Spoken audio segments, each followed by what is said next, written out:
जब भी हम कॉफ़ी पीते हैं तो इसमें मौजूद कैफीन जल्दी से हमारे डाइजेस्टिव सिस्टम से एब्जॉर्ब हो जाता है और ब्लड स्ट्रीम में चला जाता है। ब्लड स्ट्रीम के जरिए ये कैफीन हमारे ब्रेन तक पहुंचता है। ब्रेन के अंदर एक न्यूरोट्रांसमीटर होता है जिसको एडिनोसिन कहते हैं। एडिनोसिन का काम हमारी बॉडी को रिलैक्स करवाना और स्लीपीनेस का सिग्नल देना होता है। नॉर्मल सिचुएशन में तो एडिनोसिन हमारे ब्रेन के स्पेसिफिक रिसेप्टर्स के साथ अटैच होता है जिससे हमें टायर्डनेस या नींद का एहसास होता है।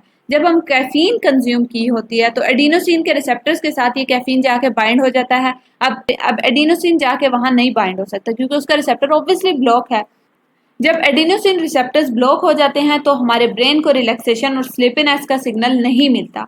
जब एडिनोसिन रिसेप्टर्स ब्लॉक हो गए तो हमारे ब्रेन में दूसरे न्यूरोट्रांसमीटर जैसे कि नॉरएपिनेफ्रिन और डोपामीन का लेवल बढ़ जाता है। ये न्यूरोट्रांसमीटर ऐसे न्यूरोट्रांसमीटर्स हैं जो कि हमारी बॉडी में अलर्टनेस और मूड को इन्हांस करते हैं।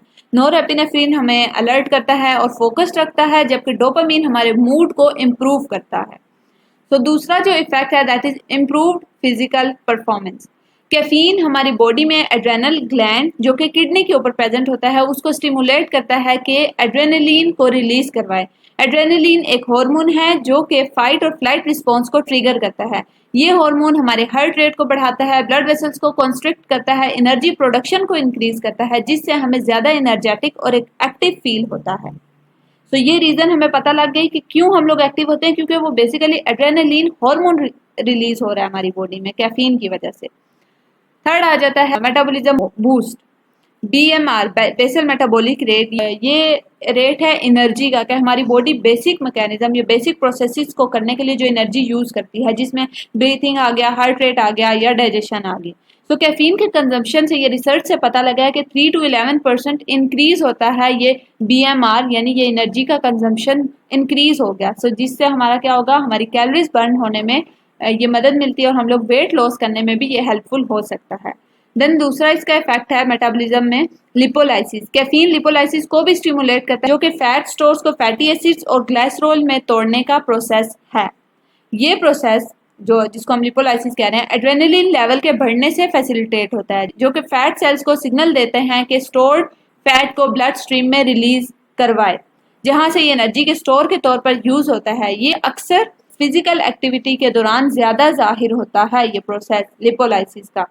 चौथा इफेक्ट आ जाता है एंटीऑक्सीडेंट्स। कॉफी में बहुत ज्यादा एंटीऑक्सीडेंट्स प्रेजेंट होते हैं जो कि फ्री रेडिकल्स को न्यूट्रलाइज करके हमारी बॉडी में हमारे सेल्स को डैमेज होने से बचाता है। ये एंटीऑक्सीडेंट्स हमारी ओवरऑल हेल्थ के लिए भी बेनिफिशियल हैं और एजिंग के प्रोसेस को भी स्लो करते हैं। देन पांचवा इफेक्ट आ जाता है मेंटल हेल्थ। रिसर्च से ये साबित हुआ है कि मॉडरेट कॉफी कंजम्पशन से डिप्रेशन और सुसाइड के रिस्क कम किए जा सकते हैं। देन सिक्स्थ आ जाता है डाइजेस्टिव सिस्टम। कॉफी हमारे डाइजेस्टिव सिस्टम को भी स्टिमुलेट करती है। ये स्टमक एसिड को बढ़ाती है जिससे डाइजेशन इंक्रीज होती है या फास्ट होती है, लेकिन एक्सेसिव कंजम्पशन से एसिड रिफ्लक्स भी हो सकता है जो कि हार्ट बर्न का रीजन बन सकता है। सातवां इफेक्ट है long term health benefit. Studies से ये साबित हुआ कि कॉफी ड्रिंकर्स में पार्किंसंस डिजीज, अल्जाइमर्स डिजीज और टाइप 2 डिजीज का रिस्क कम हुआ है, लेकिन ये बेनिफिट्स तभी हमें नजर आएंगे जब मॉडरेट अमाउंट में कॉफी की कंजम्पशन हो, वरना इसके साइड इफेक्ट हैं। हर चीज के साइड इफेक्ट्स होते हैं, कॉफी के भी साइड इफेक्ट्स हैं। अगर आप इसे ज्यादा यूज करते हैं, ज्यादा पीते हैं, तो इससे anxiety, restlessness, rapid heart rate, acid reflux, digestive system के इश्यूज हो सकते हैं। So here it ends. See you in the next video. Until that, Allah Hafiz. Bye bye.